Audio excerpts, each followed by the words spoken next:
discretion is advised.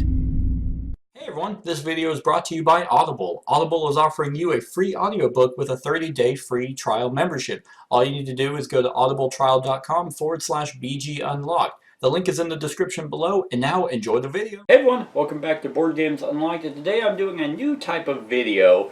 Since I just came back from Gen Con, I kind of just wanted to go over my Gen Con haul, which is insane. Mainly just so to talk about what games I picked up and kind of go over my Gen Con experience. I know my very first year I went to Gen Con, I did kind of a vlog thing, like a 3-part vlog, and you can actually go check that out, but it is horrible.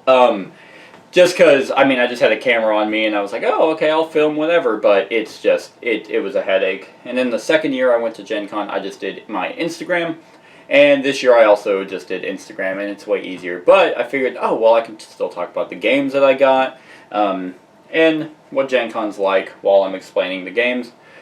And, I mean, this is not like a brag video or anything like that. Basically, the reason why I want to do it is just so you guys know what's coming up on the channel. Because a lot of these games are 2019, so I'll hopefully get them all up before the end of the year, and before I do my top 10 games of 2019. And I'll sprinkle in, obviously, older games throughout that, but in Kickstarters and a bunch of other games. So, in no particular order, just in kind of lighter to the heavier games, I'll just start going through. So, some of the games that I got, are all the Deckscape games. I have never played a Deckscape. So let's see, I have the Test Time, the Curse of the Sphinx, which has a thing on the back, then the Fate of London, then Heist in Venice, Behind the Curtain, and the Mystery of El Dorado. So I'm a huge fan of the escape room kinds of games. I actually really like real life escape rooms. But some friends of mine, we've done almost all the exits together and the unlocks together. So I was like, well, those, I mean, they're almost all out, so what else can we do? And I've heard Deckscape is really good, so I figured I would just give them a shot, and I got all of them. I think 3 of these were like new to Gen Con, but I could not tell you which ones. I know for a fact that the Test Time is not new to Gen Con. But yeah, so there are these, the Deckscape games. Weirdly enough, the way to pay those guys was through PayPal, which is interesting. I think it's just because they had everything in like their currency. Then, similar to the Deckscape, I got 3 Undos. These came out this year actually, and I got like a kind of like a demo one, which I believe these Undos are also similar to the escape rooms, or maybe that kind of ilk. Let's see, Undo Weaving Fate Anew. This mission leads you to Germany and ancient Egypt. Neat! This mission leads you to Japan in modern day. Oh, I was like, Weaving Fate Anew. No, sorry, Curse from the Past is the title of this one. And then you have Cherry Blossom Festival, and then then you have Blood in the Gutter. This mission leads you to Chicago in the 1920s. Yeah, you can pause time and jump to various specific moments in a deceased person's life to reweave their threads of fate. Sounds interesting. This almost made my top 20 games I'm excited for, but then I saw that Marvel Legendary had a new expansion, and I wanted to give that a shot. So, speaking of which, got the new Marvel Legendary expansion. Revelations, yeah, because this has Scarlet Witch, Quicksilver, and War Machine with the Mandarin as the mastermind. I know Marvel Legendary is not the most thematic game in the world just because there's so much, but goddamn is it cool to have like almost every superhero, even the most obscure ones, just to go. I mean, I kind of have to look at it as like a what if, because you always want to think about, oh, who would win between War Machine and Iron Man or something like that. Or if these people had to fight Thanos, how would it go? and turns out doing like the Hulk, Spider-Man, Thor, War Machine, or not War Machine, World Breaker Hulk, Hulkbuster armor, Iron Man. Wow, versus Thanos does not do it. Because Spider-Man would not do farewell against Thanos. But I got the expansion. This is actually a pretty hefty box. Like, very surprised because I feel like the other ones were lighter. Anyway, so there's that. Then I grabbed the new Alien Artifacts Breakthrough expansion pack. Alien Artifacts is actually I have a weird relationship with it. It's like, it does such a good job at what it went out to do, which is make a 4X game in like an hour. And whenever you add more content, because the base game was just kind of, it was good, but it still left a little bit to be desired. The other expansion added more to it, and so I think this one can be pretty neat. Let's see, what does this even add? Face new threats, uncover new discovery, and experience new challenges for the spacefaring factions. Humanity solved the mystery behind the alien technology and is ready to seize its powers. Okay, well, got that. Then, of course, I got the Sagrada Passion expansion. This is the one of 3 of the Great Facades.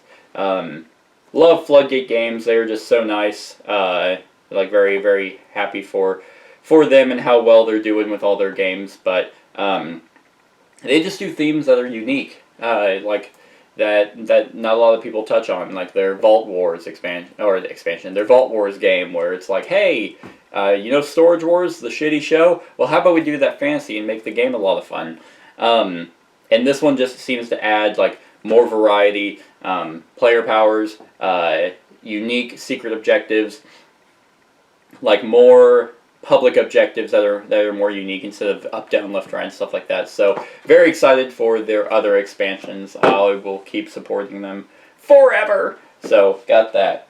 Then I have Mageling. This was a game that was on my top 20 anticipated games of Gen Con. This game you play as a mageling trying to save the Evertree, and it's kind of an engine, it is an engine builder using custom dice that you roll and then you slot to activate your abilities that you acquire by spending energy and mana to try and advance from location to location and be the first one to do so. Or you can play cooperatively. So this one has very unique artwork, and that's kind of all they could tell us about it. Like, whenever you go to a booth at Gen Con, you want the people working that booth to know about the game. And multiple times, not just with this game, but multiple times I was doing demos, and the people either running the demo had no idea, like, how the game plays, or they couldn't tell you about the game that they were selling. So I understand they probably are just, you know, volunteers, and they're like, hey, but, like, I asked people about this game, and they were like, the art's really cool. It's like, okay, that's fantastic. Tell me about the game. And they couldn't. So, but I still got it on a whim, and it's actually open. I did play this. I'll be doing a no run through review over this soon. Then I'm just kind of going over what's near me.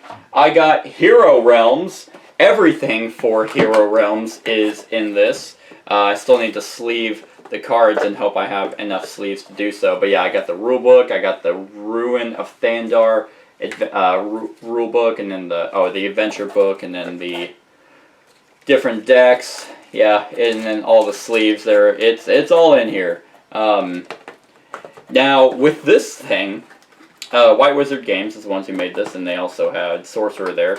But I've heard Hero Realms is a decent deck builder, but when you get everything for it, it becomes amazing. Like, so I was like, well, I'll just pick everything up while I'm here. And this little box is pretty neat, except they have dividers that I don't know what the dividers are for. Like, there's 4 dividers, and they're just pictures. They're not even titled or anything. So I'm like, how am I supposed to divide all this stuff? But, oh well, it's there. Hero Realms, I mean, I have played Star Realms.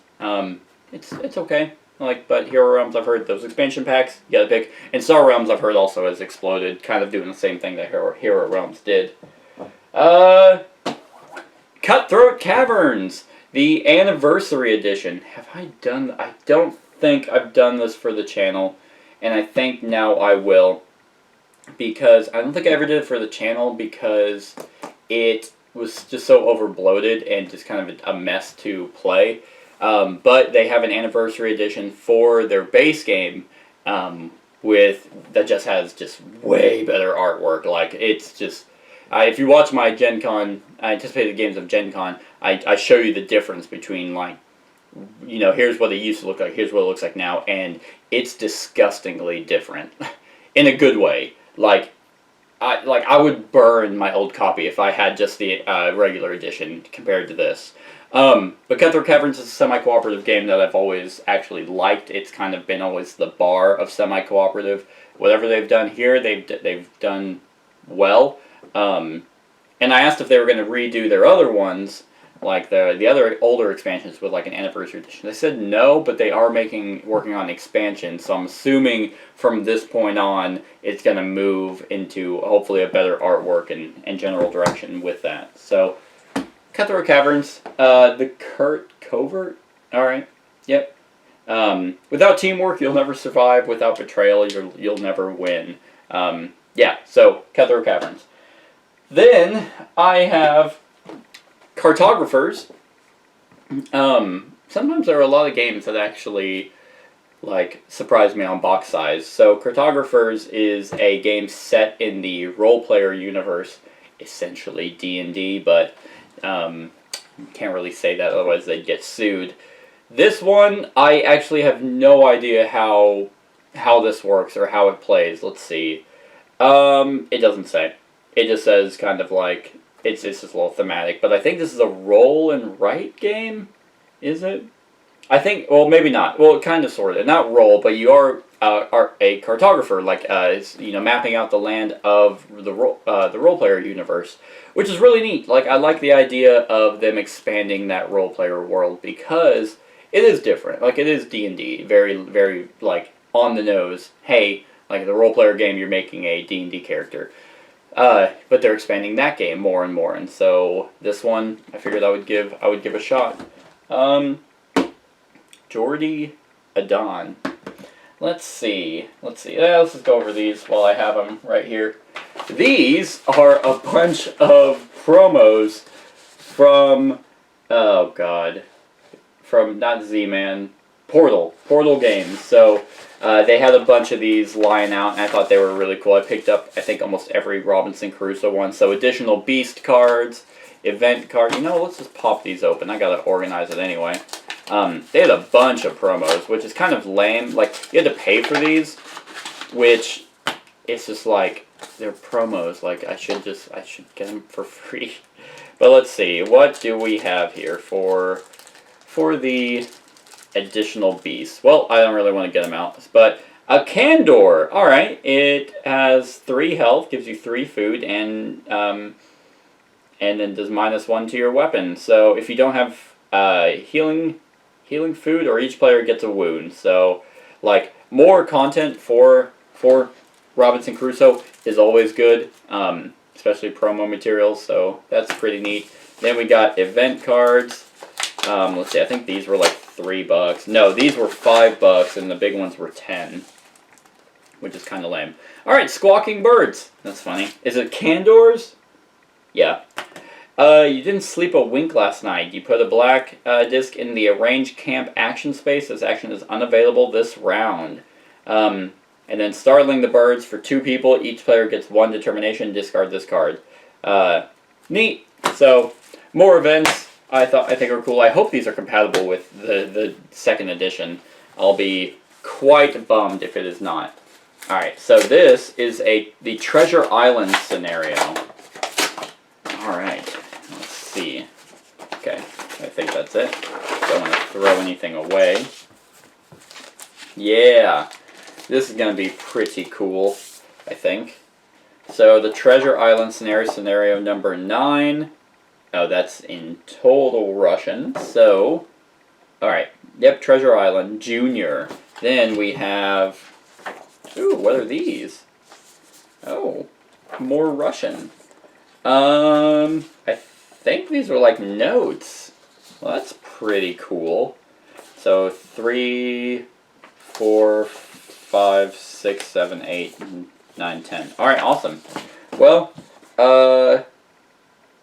yeah, I guess this is just kind of like its own thing. I will put this back in here just so I don't get everything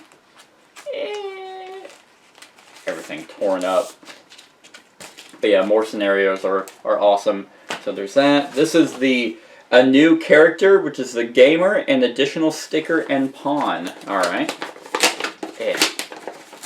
I like the idea of a gamer being on the being stranded on an island. Cool gamer. This is also nope. Okay, so these both are in English. So yeah, obviously female and male. With stickers. Okay, so these have to be second edition because second edition came with the stickers to put on the pawns. So let's see. The gamer is. I'm surprised how easy this is. You can discard 3 determination to gain a worker or a crafter this turn. Neat. Their power gamer. Oh, this isn't a competitive game. Discard 3 determination to draw 2 mystery cards. Resolve only the first treasure drawn from the first treasure from the drawn cards. Neat. So that's pretty cool. Just a more character or more characters. Don't know what to do with all these bags. Next is the new character Sailor. So I got the Sailor as well. Aw, that was my first terrible rip. Oh well, not like I'm keeping these anyway. So, once again, same situation, except now you have a sailor on board. I always like the drawn art that they do for these characters. And it looks like he comes with a raft, or you can build a raft. Great swimmer, we will use the river. It will be faster. Discard 2 determination to ignore river tile in terms of calculating distance on the island. Neat! Tough guy, don't worry, it is only a scratch. Discard 1 determination to reroll any of the damage die during the action he takes. That's pretty cool. That's gonna be helpful. Alright. Aw. Let's get that over. It didn't even go anywhere. Alright. Still Robinson Crusoe, tracing Dr. Livingston scenario. I think this puts... Oh, how many scenarios now? Ooh. Tracing Dr. Livingston scenario. Yep. Oh, that's pretty cool. It's kind of like a newspaper. Oh, and here's the actual newspaper. Neat. Oh, that's that's awesome. See, these are really cool scenario ideas. I wish they would have just added them to the base game. So there's that. That one didn't even really come with the bag. Oh, yeah, that's right. And then here, this is for Detective, a modern crime board game. 30 character portraits. There we go. Alright, so these were... Oh, I asked them and I don't remember what they were for. Oh, I do. It's because you come across people like in...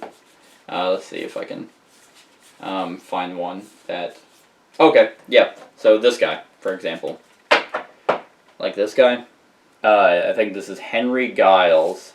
It's really cool because one, it tells you what their number is on the back, and just has portraits, like actual, as Polaroids, and you can put like his name. And they might change it for, scenario, but you use these, and these are dry erase, so you'll actually use a dry erase marker and write notes about them on the back. I thought that was really cool because with the portraits like this, it just kind of makes it feel more thematic, like you have these plastered on a wall, and you just the string, and you're like, okay, so this guy knows this guy, and then it's just, I think it's a really, really neat idea to just further entice you into that game, and I hope they keep supporting that. All right, so those were actually all the promos that I got from Portal. Slide these right there, I guess. Let's see. Then I have Custom Heroes. This was $10 at Gen Con, so I picked it up. Like, that's really it. I was getting some other AEG stuff, and I'm like, you know what? This is $10. Why not? It could be neat. Will you control the most powerful heroes? It's a trick-taking game. about with their card crafting system. You know, like what they do for Mystic Vale and Edge of Darkness and all that. No idea if this is any good or not, but and it probably isn't, considering that they were selling it for $10. But you never know. Let's see. All right, still down, still down here. Watergate. This was explained to me as, if you like Twilight Struggle, this is the game for you. Because I guess it's for 2 players only. I guess it has that same feel as like Twilight Struggle and all that, and it's not 9 hours long. Like, this has 30 to 60 minutes, so if this can basically encapsulate that same feel in a shorter amount of time, because Twilight Struggle is a phenomenal game, so good, but it's so hard to get to the table because you can't just casually play Twilight Struggle. So hopefully Watergate kind of gives me that same itch. Then there is Until Daylight. This one just looked really neat. It's like it kind of had that same like run, fight, or die kind of feel. Search, fight, and survive is what it says on the box. Until Daylight. Let's see. Cooperative survival game in a chaotic world overran by infected. You will embody unique characters, and your goal will be to survive to a night of terror. Search the rubble to find equipment, fight the hordes that will attack you at any moment, and grow round after round. Survive by coordinating your actions and make sure everybody in your group is safe. Yeah, I mean, you gather items and you just try to survive, so I figured while I'm at it, just pick this up and hope that it is good, because I really have no idea. Don't worry, there are games in here that I've played like one of them. All of these I'm just kind of on a whim. Alright, so next is Epic Spell Wars of the Battle Wizards Annihilageddon, the deck building game, and the playmat. So, Epic Spell Wars is a great game. Take that game where you are crafting these ludicrous and obscene spells to try and kill one another. I have just loved that game ever since I got it, and just the expansions have made it even crazier and more disgusting. Albeit like a little bit more complicated than it needs to be, but it's not too bad. A deck building game just makes sense for that world. And then I mean they had a trophy. Well, they had like a big like statue there. I did not get that, but the player mat smells like asshole. But this is the player mat for it. Is it upside down? It is upside down. There we go. There's the player mat for it. So I think this is such a vibrant world. I haven't even looked at it really. Yeah, that just looks awesome. Yeah, I really like this playmat. God, it smells so bad, but that's really cool. And I mean, I don't know. I'm very excited to play this game, because I hardly ever get to play Epic Spell Wars, because it's just, hey, you want to come over and play some insanely disgusting game? You don't? Wow, what a surprise. So I'll just put this back in here up until I put it on my shelf with my other playmats. But yeah, I wasn't going to pick up that. It doesn't fit. Dang it. I wasn't going to pick up that statue. That'd be a little much. And it was also like $60 and didn't look the best. So, like, I'm not that big of a fan of Epic Spell Wars. There we go. If I can just roll this up and get it back in the thing. There we go. Dang it. Alright. Cool. And this is actually a pretty good container too. Like, this stuff doesn't fall off. Alright, so that's there. Then Epic Spell Wars is going over here. Whew! Alright. Sure. Why not? I'll just go this way. Alright. I got a Kingdom Death t-shirt. Woo! Huge fan of Kingdom Death. They were actually awesome. I got to meet Adam Poots. He's the designer and everything of Kingdom Death. Very nice guy. Super chill. But this is the shirt. This is the Dung Beetle Knight. So, another black shirt. It's funny because I'm trying to, I can't do it while I'm sitting down. I'm trying to expand my wardrobe in such where it's not all black shirts, but of course they wouldn't have a white shirt for Kingdom Death. Then I got the Vignette of Death, the White Gigalion. This basically replaces the white lion at the beginning of the campaign and makes it more insane. I've heard the Gigalion is even more difficult to fight than the regular lion. Then I got the Dung Beetle Knight and the Flower Knight. These were the last two expansions I needed to get to finish out my collection of virtually everything that matters. Like, I guess I still need to get the Echoes of Death, but I don't need those, but they had small content. What was really cool about getting these is these weren't actually out like on their shelves in their booth, but I went up and I'm like, hey, do you guys have the Dung Beetle Knight? And he had someone go out and break open a big, like, their big expansions. Like, they were selling, like, the big box of expansions for, like, $6.50, which is all the expansions that they have out for, right now. He actually had someone break one open and grab me the Dung Beetle Knight out of that, which was awesome. And then I was like, oh, if he's doing that, can you grab the Flower Knight as well? I just thought that was really, really cool, because they could have said, no, we only sell them in the big box, so you'll have to get that if you want them, but they didn't do that. They just had someone break it open and then just probably took the other ones and just put them out on the thing. I thought that was really neat of them to do, because these two guys are a pain in the ass to find, and, well, you can find them on eBay for more than they sell for on their website, but they're always sold out on their website, and I thought that was really neat. Now, next is the Fireball Island expansion. Oh, wow. I didn't even look at this. The Wreck of the Crimson Cutlass. Neat. So this was, I didn't even know this expansion existed for Fireball Island. I thought I had everything for it. They had another one there, but the line was outrageously long, and I'm like, I'll just find it, probably off your website somewhere else. Fireball Island is such a fun, whimsical game. Like, if you take Fireball Island seriously, then you're probably gonna have a bad time. So it's just like, hey, let's just romp around the island and die. So I picked that up while I was there. I'm running out of space. And I also picked up the Treasure Trove pack, because she talked me into it. Guess it just adds some new, like, injury cards and treasure cards. Who knows? Just more stuff for Fireball Island. Alright, next is Lockup. Once again, another game set in the role-player universe.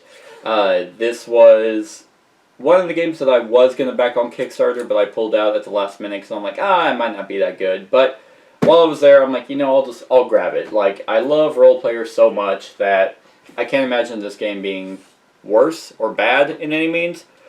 So, yeah. I mean, I don't know, like, if this comes with any of the Kickstarter stuff, because I highly doubt it. It's probably just the retail version, which is fine. It's fine. And, I mean, I'll see what it's like. I mean, same with Cartographers. Both of them are in the role-player world, and I can just, check this out. So, that is Lockup, a role-player tale. Then, Hadara. Oh, they have a picture of the designer on the back. I have heard that this is a Seven Wonders killer. I don't know if that's true, but I don't know how it could be true. But I mean, if people are saying it's as good, if not better than Seven Wonders, that kind of speaks for itself. Because Seven Wonders, I think, is fantastic.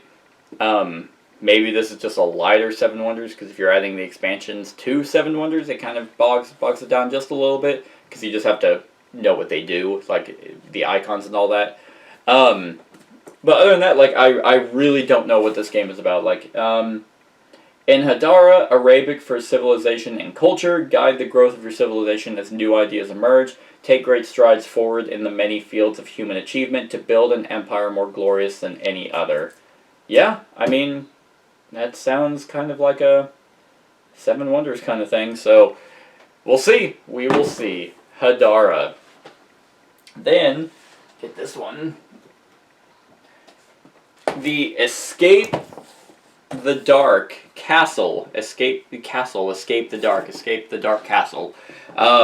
This is actually one of the games on my anticipation. Like my... and I really only got it because it was like a cooperative...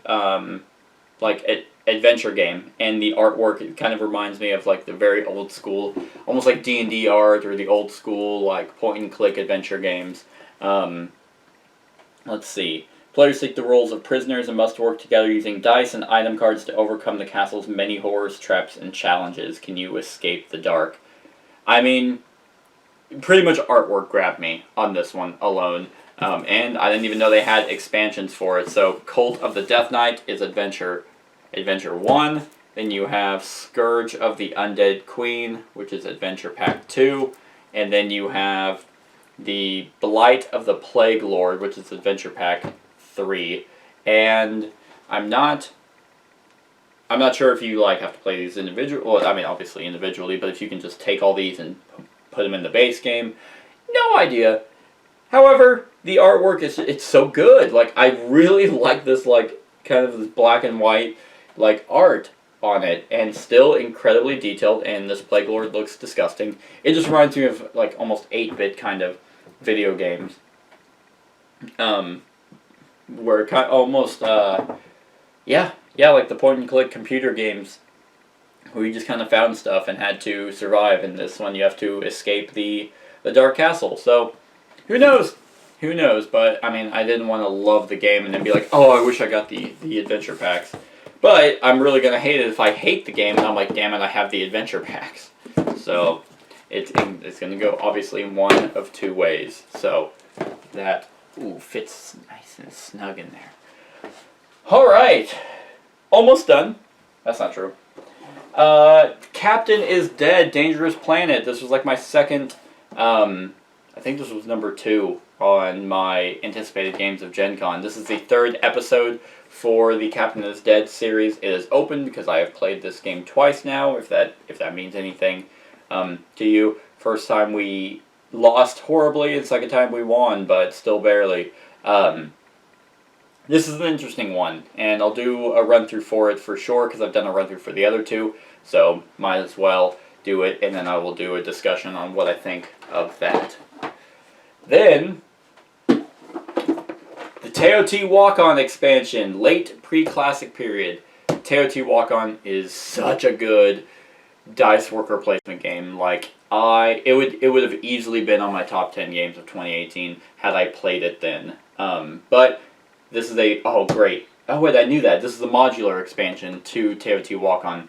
And modular expansions are fantastic because of just the sheer amount of customization you can make to your game. If you want something different in let's say Teotihuacan, but you don't want to be bogged down with like all of the expansion like that some games can do, you like modular expansions just give you that freedom. It's like, oh hey, no, we want to play with Seasons of Progress. 3 clips now divide the game into 3 seasons, each with its own random season tile, slightly altering some aspects of the game. It's like you can just play with that.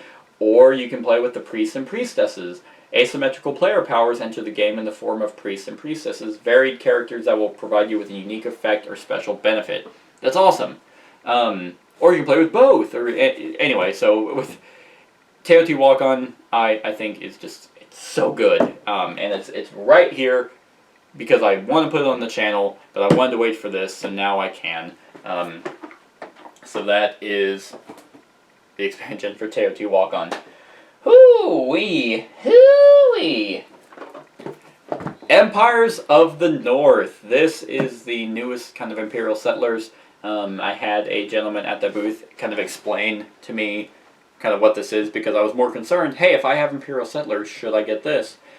He said he likes this better than Imperial Settlers, and he said he loves Imperial Settlers, so it's going to be interesting. Like, it seems to follow the same formula, but alters kind of more control, because Imperial Settlers is very card heavy. So if you're getting a handful of just shit cards, in this one they kind of removed. You still have cards and stuff, but you can still do actions on your turn. And that's kind of what sold me on it.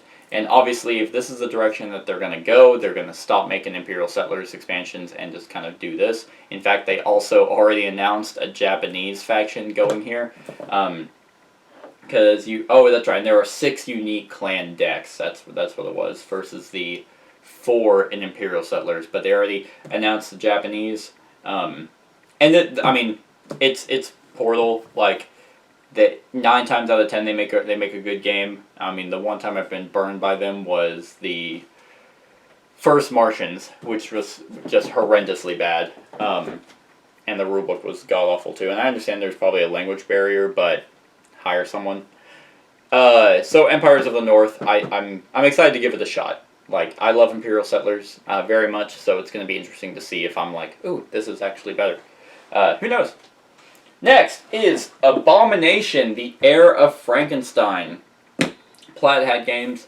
Funny enough, I had a bunch of games on my list from Plaid Hat, and I believe this is the only one I got, because their Aftermath actually wasn't released there, so that Board Game Geek list kind of is annoying, because it said they were for sale. So I don't know what happened. I don't know if Plaid Hat changed, or if the person who makes it just didn't do research. Not quite sure. But that wasn't there. Super Punch Fighter wasn't there. But this was. Anyway, Abomination Heir of Frankenstein, you are trying to create your own monster. Taking place after the events of Mary Shelley's classic novel. Abomination Heir is a game of competitive monster creation. Race to construct a viable living being to satisfy the mad obsession of your benefactor. Research the newest scientific findings, charge your Leyden jars, and scavenge the local cemeteries for the raw materials needed to perfect your craft. That's such a unique theme. I think that's a really cool idea. And you actually have to get body parts and move around. It seems like a worker placement kind of game. So could be really, really cool. Very excited to give this a shot. I do like Plaid Hat Games quite a bit. Really wish they would have supported Guardians more, but man, that does bum me out. But yeah, Abomination Heir of Frankenstein. Could be really neat, or it could be trash, but I can't really see that coming from them. Let's see. Anomaly. This was a game also on my list. It was a hidden movement type of game. I spoke to Starling Games a little bit about it, because I asked him what makes this different from Fury of Dracula or Letters from Whitechapel or Spectre Ops. And he essentially said that the fact that everyone's actually kind of hidden. Like, no one really knows where anyone is at, but it's still, 3 versus 1 or 4 versus 1. Because this plays up to 4, so 3 versus 1. And just kind of like that cat and mouse aspect of the players are trying to kill the monster, and the monster's trying to kill the players. Could be really, really neat. Because yeah, like I said, everyone has their own movement board behind their screen, so you can attack an area or throw a grenade like an area and hit your people if you're not communicating well. So, fast-paced and suspense-filled game of hidden movement, deduction, and combat. One player plays as a mysterious and deadly anomaly, while the other players take on the roles of scientific students fighting for their lives to outwit and outlast it. Who knows? It could just be trash as well. Starling Games has kind of been 50-50 on games like that I've played of theirs, so who knows? Whew! Okay. I am running out of room. I might have overdone it. Okay. So, the Dwarf Saga expansion and the Dwarves. So, I have played the Dwarves. It's actually a really good tactical, almost, it's not really tower defense, but it kind of feels like that. So you're these dwarves trying to protect your homes from an onslaught of enemies like orcs and trolls and all that. It's based on a novel by Marcus Heitz. Never read the novel. But the world of the dwarves will come to life on your gaming table. Oh, here it is. Take the roles of the 5 dwarves, Tungil, Belindis, Boondal, Boondil, and Bavragor, well-known characters by millions of readers of the German... Oh, it's German bestseller. Ooh, I should read... Oh, yeah, Heights.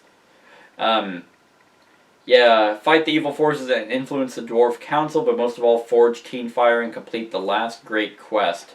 So, I got this because, like, basically, the guy, and, I mean, it's great marketing, and he could have been lying or he could have been right, but he was like, we will sell out of this expansion. And he seemed very genuine, but, I mean, I studied business, so he was probably like, oh man, he's on the edge. No, you have to get the expansion, but you need the base game for it. So, like, here. And they took the expansion, he handed it to me, and I'm like, dude, you're good. You're good, because obviously it worked. Like, if you people are waffling on it and you hand them and you're like, hey, feel how hefty this is, because this expansion is heavier than this. It just cracked me up. But I did get it, because I played the Dwarves as a demo last year. Actually, no, I think I played the full game of it. And it was a lot of fun, from what I remember. So with the Saga expansion, it just basically gives this game a whole new upgrade and adds more to it. So yeah, I mean, why not? Why not? I mean, yeah, but it is heavier, and like because these are all wooden cubes, and then they add meeples for it, so they do give you at least bang for your buck. And while I was there, that's where I got the Undo games, and the Undo were if you buy 2 of them, you get 1 for free, and then there was like a deal on these as well. It actually wasn't that expensive to get the Undo and the Dwarves, so I mean, it's one of those things. Who knows? It might make me want to read a book every now and then. All right. Pipeline. Whew. All right. Pipeline was on my list of anticipated games because, funny enough, I was actually talking to people that I was waiting in line with, not for this game, but for games all that will be coming up, and they were asking me, oh, what are you getting? And I'm like, oh, I'm looking at Pipeline, and they're like, it's really good. I'm like, yeah, it kind of reminds me of a Vito Lasarda game, and they're like, not as complicated, but they still said it was an awesome, like engine builder, kind of. Not really an engine builder, but like the fact that you have to go out and purchase these pipes to put in, and like a puzzling aspect to give you profit and growth to be able to continue to do and fulfill quests and not quests, fulfill objectives to have the best running pipeline network. I'm kind of in a Eurogame mood, like. It's especially after playing a few of Vito Lasarda's games that I'm like, these are amazing. Let's just see what this is about. And I'm not going to compare this to his games. I'm just saying that that's kind of the mental mood that I'm in. Yeah, and you build a network of pipes, kind of like that with a goo game, and you have to put the tiles and turn them to get the goo to the other end, and you won. This is kind of what this reminds me of. A slight worker placement. So, Pipeline. Very, very excited for. Ooh, I'm running out. Is that going to fall? No. Yeah. Alright. Alright. Now, what is next? I'm actually... now I am getting closer. Carnival of Monsters. Richard Garfield's Carnival of Monsters. This I remember hearing about like 2 years ago, and it finally came out, and I got a chance to get a quick run-through by a gentleman. And it seems like a drafting game where you are basically trying to make the best, the best carnival, which will net you a whole bunch of points. I'm essentially just getting this because it has Richard Garfield's name on it. Now, so did Keyforge, which is trash, but Magic the Gathering still has Richard Garfield's name on it. So I figured, hey, why not give him a shot? At one of his board games. It's a card drafting game in which players collect sets of land cards that allow them to capture and display strange and exotic monsters, hire talented staff to help run their enterprises, and pursue their own secret goals. Players earn points for returning safely with monsters, completing their secret goals, and earning gold crowns. In the end, the player with the most profitable and spectacular carnival is the winner and is installed as the society's newest member. Like... it's gonna be a pretty. I think it'll be a pretty good card drafting game. And the way that the gentleman explained it to me is there's really no player interaction, but that's kind of the same for a lot of like strict card drafting games. There's not a whole lot of player interaction in Seven Wonders, but except for the amount of like hate drafting that you can do. But in those kinds of games, I feel like they're almost warranted because that's kind of the reasoning. It's like, oh man, like Seven Wonders for example, it's like, oh man, that guy's amassing a bunch of like a military. I don't want to give him any more, so I'll draft it so he can't get it. But it's still going to benefit me. That could be the same for Carnival of Monsters. Then,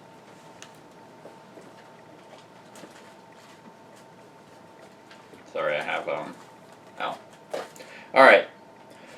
Whew. Now, let's move on to Champions of Horror and its expansion, Chaos of Horror. This game just I happened to come across whenever I was walking around, and if you ever go to Gen Con and you haven't been before, what I kind of recommend first of all is to have a plan, have a plan going into Gen Con, because if you don't, you're going to kind of be shell-shocked and not really know what to do. That's what happened to a friend of mine. He's never been, but he didn't look up any games or anything, so he was like, I asked him if he had fun, and he said yeah, but he'd have more fun if he had a goal whenever we got there, because you're just like, oh, well, I don't want to spend any money because I don't know what's going to happen. Then what I would recommend is after your goal and games that you want to get, and let's say you get them, then just kind of do a fanning motion. Like I usually would either start at the beginning, depends on which entrance I come in, and then I'll just go back and forth and then just stop at booths that I want to. And even then, you'll miss stuff. Each 4 days there was always because you'll think to your head, oh, I need to stop by there or see a demo, and you'll be like, I want to play that. There's a lot going on at Gen Con. Speaking of which, that's what happened, is I happened to come across Greenbrier Games, same company that did Folklore, and they weren't doing a demo of this, but they were kind of doing a showing. And the guy explained it, and it seems like it's a very, very neat cooperative game. Everyone has their own unique player powers and their own unique deck, and then they're just trying to meet these objectives and these stories. And I don't think it's a campaign game, but it's scenario based, which I think could be really cool, and it's set in its own unique world. I actually have the art book and lore book over on my shelf of art books and lore books. Because this one explains, beneath the roots, way down through the layers of what was, past the golden stove and even deeper than darkness, the sky opens back up. At the core of everything, in the belly of the soul, you'll find horror. Look to it when you are tired, scared, or hungry. Call out and it will find you. So, adventure board game in which 1 to 4 players race to protect the dying world. Players will contain destructive energy by defeating monsters, closing rifts, and exploring the 6 different worlds within horror. In order to rise to the challenge, players will need to unlock new abilities and collect powerful items. Each session takes approximately... Oh, okay. Then they can also do a versus mode or a solo style game. So it was really cool, and they have events and stuff that go off, and you have choices to make while you're going, even though it's not the most sprawling of worlds, but choices are still nice. So there's that. Then I got the expansion, which just adds more scenarios and more more characters that you can play. Seems like it could be really, really good. And it's Greenbrier Games. I love Folklore, so who knows? Seems to be a lot of things I'm just saying, who knows if it's going to be good or not. I guess I'll find out. I mean, the Dwarves didn't come out in 2019. Escape the Dark Castle also didn't come out in 2019. I don't think Custom Heroes did either. But I believe everything else did, except for some of the decks gave. Okay, so yeah, heavier games are on the bottom. Then I did get Black Angel. Yay! I got it. I was so nervous I wasn't gonna get this. This was my number 1 on my anticipated games. it just seems like it's gonna hit on all cylinders for me. Like dice worker placement, programming, engine building. I can't remember if this is cooperative. Let's see. I think it is. It doesn't say. Either way, if it is or isn't, very unique theme, hand management, card play. It's just like it's everything that I like for mechanisms in a box. Whenever funny day one, like so the friend I went with, he wanted to get like all the Kingdom Death stuff, so we didn't want to wait because we got there at like 6:30, and the doors opened to the venue at 10. So we didn't want to wait for 10 hours for 3 hours just by ourselves. So so I waited with him because Kingdom Death I felt was gonna have a bigger line. So I waited with him. We were right outside the door so he can bank to Kingdom Death, and I had to go down and then just like cut to the left. Well, as I was running to where I thought this was gonna be, because there was a bunch of demos, I was like, oh, okay, so I'll run there, and then the guy running the demo was like, it's actually right over there in the Asmodee booth, and you better hurry because the line's already forming. And I turn around, and the line's already wrapped around the fucking booth, and I saw that line like form. There were like 5 people when I walked past it to go ask him, and because I didn't know, because Asmodee just had their own booth with actually Abomination was in there, Escape the Dark Castle was in there, let's see, I felt like there was another one, Until Dawn was in there, and then this one, and a bunch of others. So it's just like when you're waiting in line for something, you're like, crap, I don't want to, because it's from 10 to 6, which you might think, 8 hours is short or is long. No, it flies by, especially when you're doing demos. So I'm waiting in line. I'm like, I don't want to wait here for hours, and then come to find out it gets fucking sold out. Didn't happen. They had multiple copies. So I was really lucky. Very excited to give this a shot. I hope it's as good as everyone else says it is, but in case you don't know, you play as your objective, the last planet Spes, reported to be as habitable as Earth. During this voyage that will last several millennia, the crew of the Black Angel, composed solely of robots, will be co-managed by several artificial intelligences. You play as one of these AIs. You must make the most of the robots and resources under your control, explore space, escape the formidable Ravengers, and learn to use new technologies discovered through contact with benevolent alien species. Once you've obtained your objective, the AI that has earned the best score... Oh, okay, so it is competitive. I think I knew that. You think one of the games I was most excited for, you think I'd know a little bit more about it. But yeah, Black Angel, very excited for it. Whew, okay, I am almost done, I promise. Then I got... Edge of Darkness. Pre-ordered this one. And its expansion. Oh man. Rahdo, you sly son of a bitch. He put this as his #1 for games of Gen Con, and I don't even think he went. I really would hope to see him, because I've done videos with Rahdo multiple times. And I would actually like to meet him in person. Edge of Darkness, I really don't know much about this game. Oh, hey! So, welcome to Aegis, the gateway to the world. Basically, what I was explaining is like it's a huge world that's like Mystic Vale, but an actual big world, and has more to it. Mystic Vale, I played just the base game a little while ago, and it was okay. Like, I still wasn't as into, like, the deck building as I am now. Like, I was slowly getting more into it. Obviously, this is the card crafting, but you still deck build at the same time. But I always thought that was a neat idea. Just Mystic Vale was kind of blah. Edge of Darkness, so let's see. Unique blend of shared deck building, card crafting, and worker placement. As the head of a guild, dispatch your agents to different locations, use contacts to do your bidding, and relentlessly hunt threats of the Blight. You hold the fate of Aegis in your hands. For it to endure, 3 guilds must fall and 1 must rise. So, and then I got the expansion, which didn't come in this. I had to pre-order this to go pick it up at AEG.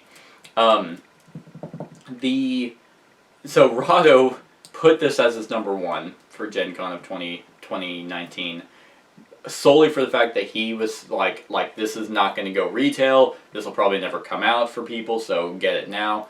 And he was probably lying. Like he was probably had some secret agenda with AEG. No, I don't believe that. But Black Angel would have been his #1 had he not been so concerned that this would never hit retail and people would never get their hands on a copy. So I was like, okay, well, why not? Like, if I want to pick it up, then, or if I want to test it out and it's not going to hit retail, then I might as well just get it now. So, and then I got the Sands of Dunestar, first expansion to Edge of Darkness, and builds upon its unique blend of shared deck building. So basically just adds more to it. Adds 13 location boards. I think, I asked the guy when I was picking this up, I'm like, hey, does this include the expansion? Because I don't know, I really don't know much about it. And he's like, it does not, but you got 30 locations. I think you'll be fine. So I backhanded him, and I'm like, you don't fucking tell me. No, I didn't do that, obviously. But this is really funny, because he's like, dude, you really don't need the expansion. I think you'll be okay. No, I won't. I have to have everything. So, yeah, that's Edge of Darkness. The card crafting, man, I'm just going to slide this over here. Put the expansion on top of that. And last but not least, let's see, put that there. Cloudspire. Cloudspire. And the miniatures expansion. And the faction expansion. And something like that. No, it's not. The content expansion. And the premium heart things, and this chicken, and token trays, and the playmat. God. This playmat is obnoxious. And, no, actually, there is more stuff, but that's just to retcon so they can sell it at Gen Con. Whew. That was fun. That was fun. Cloudspire. Let's just lay this all down. This miniatures expansion is huge. But, oh yeah. This really is a chicken. It's Timothy the Third Esquire. Battle hardened, quick counter. I don't really know. Cloudspire. This line was really weird. So, Chip Theory Games, same company that made Too Many Bones, has this where it is a... Is that printed? Was that meant to be printed sideways like that? I don't think so. Huh. I believe this is a MOBA style game similar to League of Legends. Let's see. Cloudspire places you in command of one of the unique factions. Assume control of your faction's fortress, heroes, minions, and defensive spires to assert your faction's dominance over Ankar. Featuring a fantastic mix of tower defense, kingdom management, and tactics, Cloudspire's asymmetrical gameplay will test your strategic thinking with thrilling competitive play, along with full solo and 2-player cooperative campaigns. So, whenever I went to the booth for Cloudspire, they had big bags for everything. And what you did was I picked up everything for it, and you waited in line. So that's really interesting because, like, the guy in front of me who actually subscribed to my channel, which I thought was very, very nice. I do not remember his name. I don't think we shared names, but very nice.